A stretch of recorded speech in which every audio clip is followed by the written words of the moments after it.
Unti-unti nang nadadagdagan ang features ng kubo natin. At ngayong araw nga, lamesa at lababo ang na-accomplish natin. Para sinuwat yung lababo natin dito. Wala, pakaganda. Teamwork at maraming ligalig ang naging puhunan. Sinira yung talaga! Oh, ko lang ito. Oh, kabala dyan. Magpapatpat na naman ako. Hindi, joke lang. Kailangan yan sa trabaho para hindi naman boring at nakakainip. Okay, so nandito ulit tayo sa farm.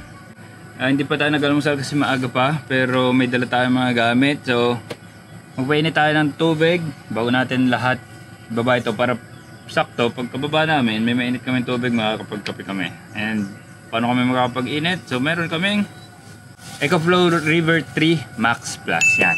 Kaya-kaya nito ang heater.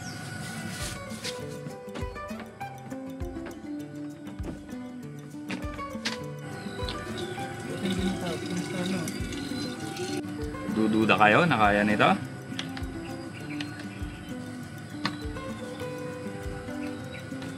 Basic yan dyan. May init yan. 600 watts ang full na power. Basic. Magbaba tayo. Sama-tama, umambon na.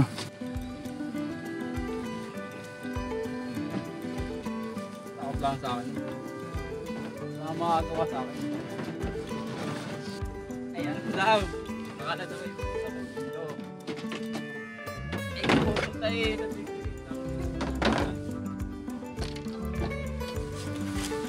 Bata pa ba yung ano? Nasa video. Oh, kape. Tinapay. Kayo, kape kayo. Para may lakas.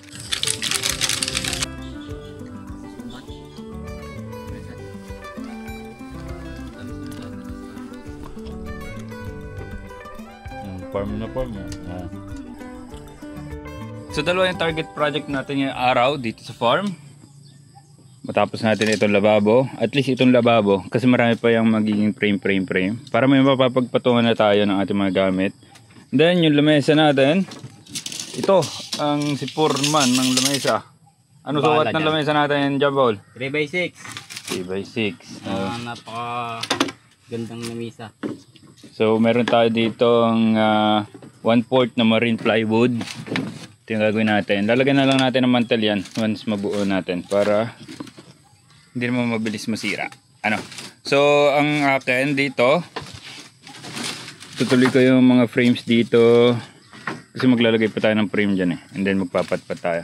So ito na yung ating lababo. Ito yung pinaglumaan sa bahay kaya yan, mga lupa pa, pero sakto naman yung sukat ko. Yeah, ako nagsukat yan. Kaya saktong-sakto yan. Kaya wala tayong problema. Kailangan lang asisin ng kaunti para naman maganda. At si AJ mo na ba? Diyan.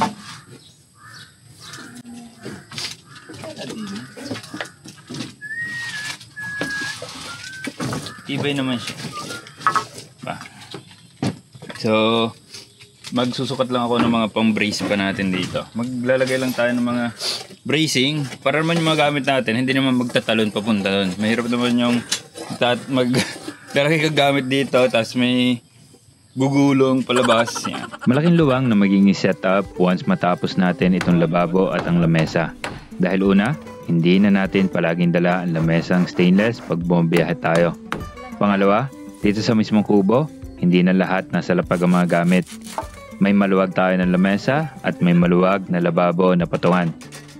Testingin natin itong ating ginawang lababo. Kung kaya nito ang mabibigat na bagay.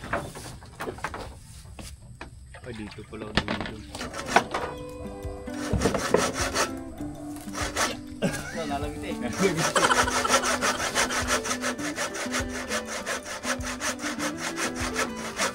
Pula eh.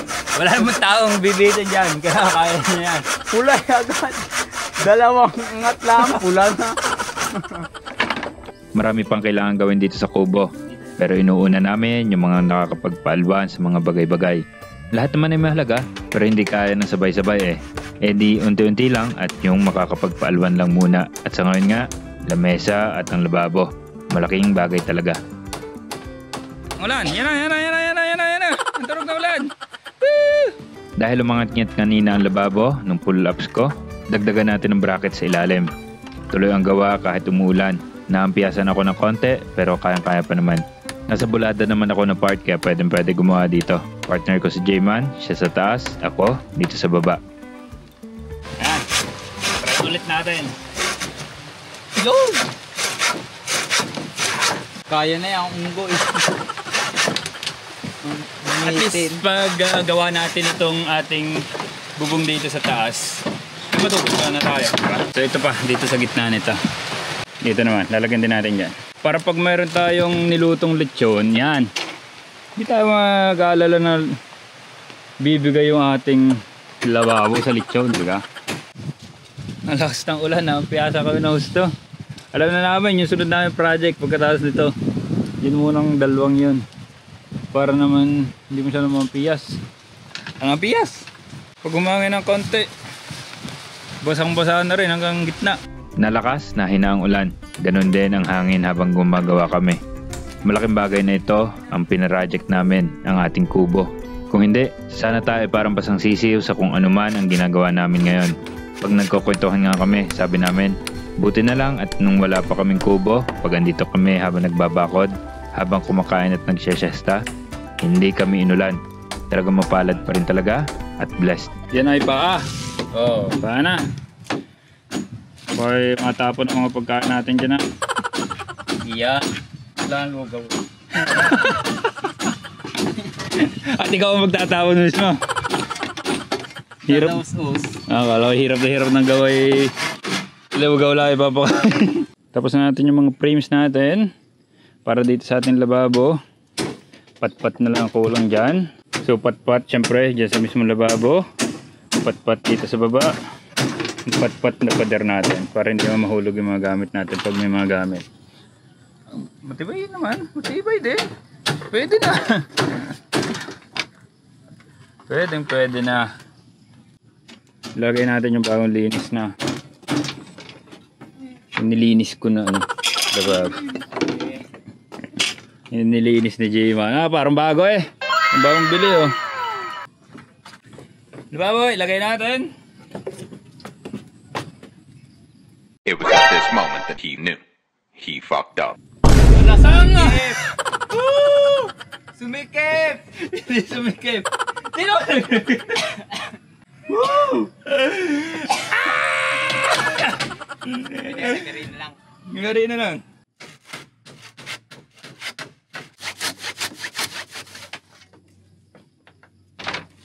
Kakasya na yung lababo natin. Kailangan natin palitan yung kahoy na yun kasi yun yung kahoy na pagpapatpatan natin sa ilalim. Kailangan pa natin ng isa pa layer ng 2x2 bago ito. Yan, ginawa natin ng paraan. Ito na may ano lang patpatan kaya okay yan dyan. Yan ang kalapat sa ating lababo. Yan. Tapos may papagpakuan pa rin tayo ng patpat. Ang ganda. Tapos itong ating lamesa patapos na rin. Yung plywood na dito sa taas. Maghain muna tayo at nang makakain na tayo Para sa pagkain natin. okay, so yan, meron tayong kanin. So meron tayong adobo, ginataang talong, sarap sana kung may pusit. Tapos kulay pula na pagkain. Ano yan? Yung may pasas-pasas na ganyan, J-Man. Ano pagkain yan? Luto ng tao yata to. Tapos meron tayong lettuce sa pineapple juice.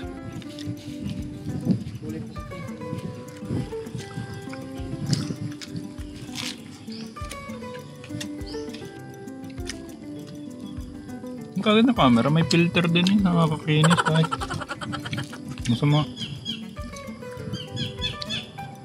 Jam? Nagagamit. Kanya-kanya na naman ang sabit ng duyan. Lugar na yun. Okay, tulugan na para may lakas mamaya. At itutuloy na nga natin ang ating project. Ito, lalagyan lang ng panangat dito. Ayan, kukumpletohin yan. Panangat yan. Then kami ni J-Man magpapatpat para dun sa ibabaw ng ating lababo. 2 minutes lang sa akin yung patpat na yan. Bigay mo sa akin yung aking itaka, tao inilalagnat pag wala yan. Andito na naman tayo sa part na medyo nakakaumay, ang pagpapatpat. Pero kailangan gawin kasi, kaya dali ng dali. Okay lang naman na minsan makaramdam na nakakatamad gawin ang isang bagay. Ang hindi okay ay hindi gawin ito kahit alam naman natin na kailangan. Yan kasi tayo uusad eh. Yung tipong kailangan nating pilitin ang sarili natin para magawa ang isang bagay. Okay, so tapos na yung ating lamesa. Ito ay 2x3. Yan o. Pulido ang pagkakagawa ni Por. Lalatag na natin yung ating plywood.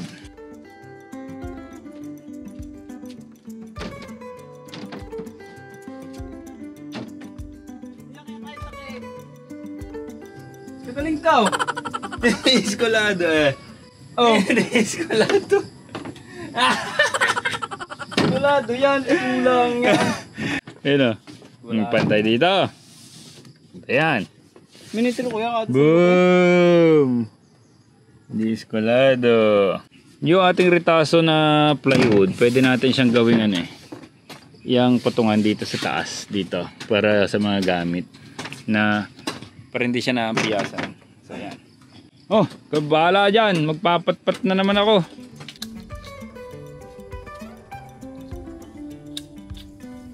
Teamwork at maraming ligalig. Sinira yung dami! Hulis ako! Bakit tigas no? Matigas. Tama rin, wala na kayo.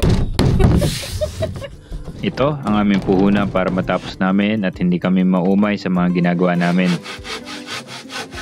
Ano, tuwin na yan. Hindi eh. Pero kaya, Good job. lihain mo yan ah. Kahit mabagal, basta in-enjoy namin. Pasasaan ba at matatapos din. And it's done. Tapos na ang ating lababo. Magagamit na natin yan. Kulang lang ng harang pa pero at least magagamit natin. Papatungan na ng mga bagay-bagay. Oh, tibay pa tayo. Para ka lang nasa jeep. Tingnan natin kung matibay itong lamesa ni Jampol. Iba yan.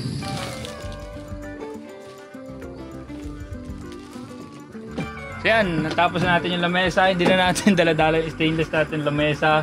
Tuwing pupunta tayo dito, lalagyan na natin ng mantel. And then yung lababo, papatungan na natin. Kailangan lang ng harang para di tayo mga pesan. Pero yan na yan. So, susunod ulit na project dito sa farm. Yun lang. Peace.